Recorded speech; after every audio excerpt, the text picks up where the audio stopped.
Patricia, it really is such a tremendous honor to meet you again.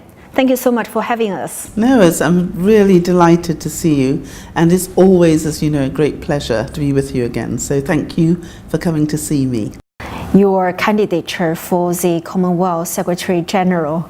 I guess it must be so exciting at this moment. Well, it is, and it's a huge challenge because, as you know, there are 53 countries in the Commonwealth and 5 regions. Now, that's a really eclectic mix of countries, talents, religions, opportunities, and those 53 countries represent 30% of the world's population, 15% of the world's GDP, and about $3 trillion worth of trade.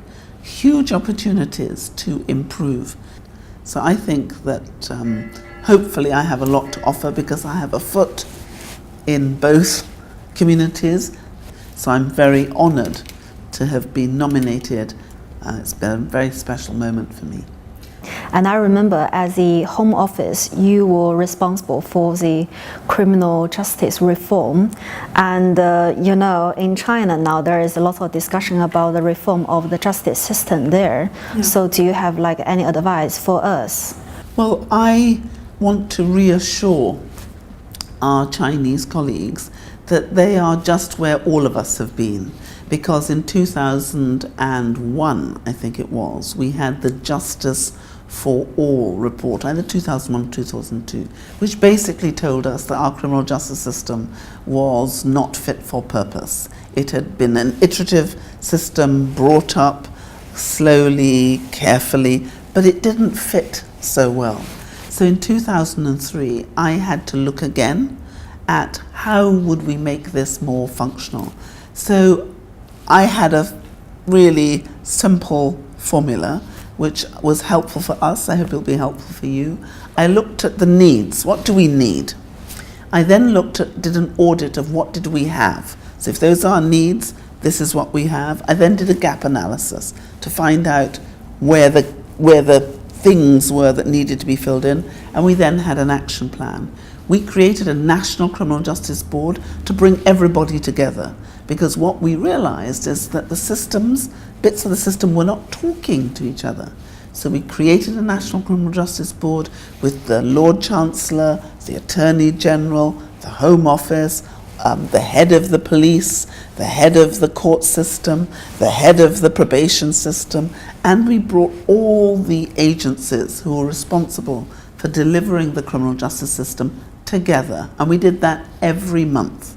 And we also created local criminal justice systems, local criminal justice boards, and we tried to get a common language.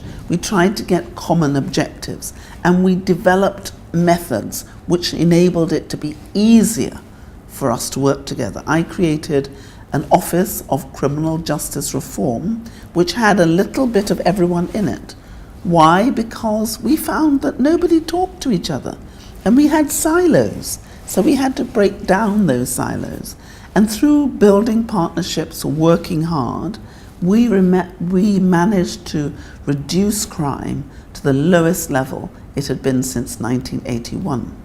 But I have to tell you that we took something from China. Oh, really? Because when the Lord Chancellor first went to China to talk to his Chinese counterparts, they said to him, well, we allow the prosecutors to appeal against over-lenient sentences to the courts.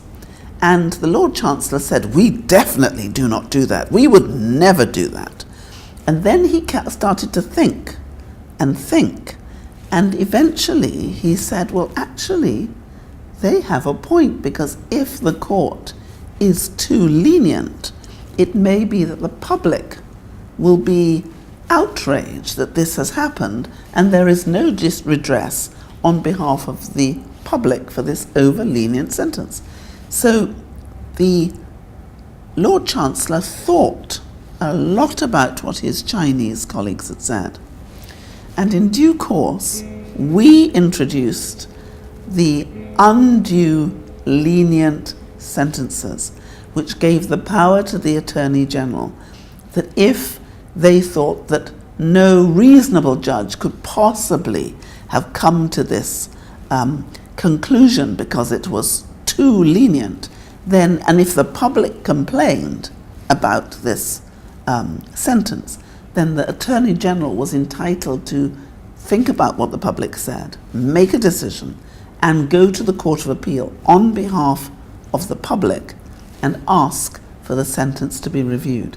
And this was the Attorney General's unduly lenient sentencing power.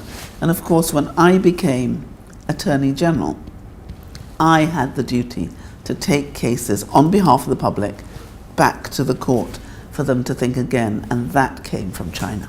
So actually we keep on learning from each other. We learn from each other all the time, all the time.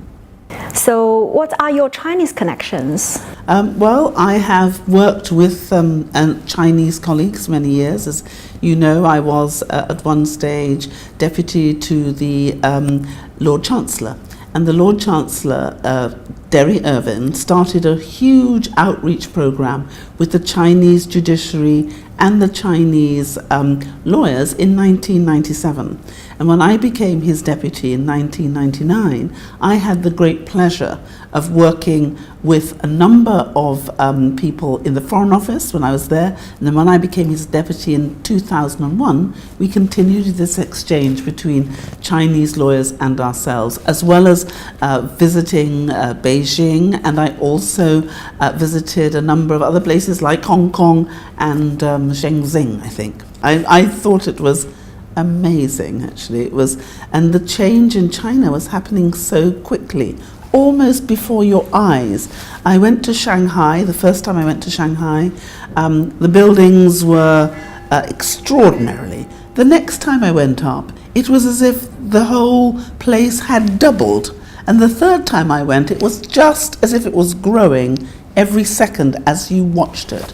It was one of the most exciting cities I think I have ever been to, Shanghai. It was quite extraordinary. So when's the first time you visited China? I think it was as far back as 2000 or 2001, when I was still in the Lord Chancellor's department, I think. I should have looked up all the dates before I came.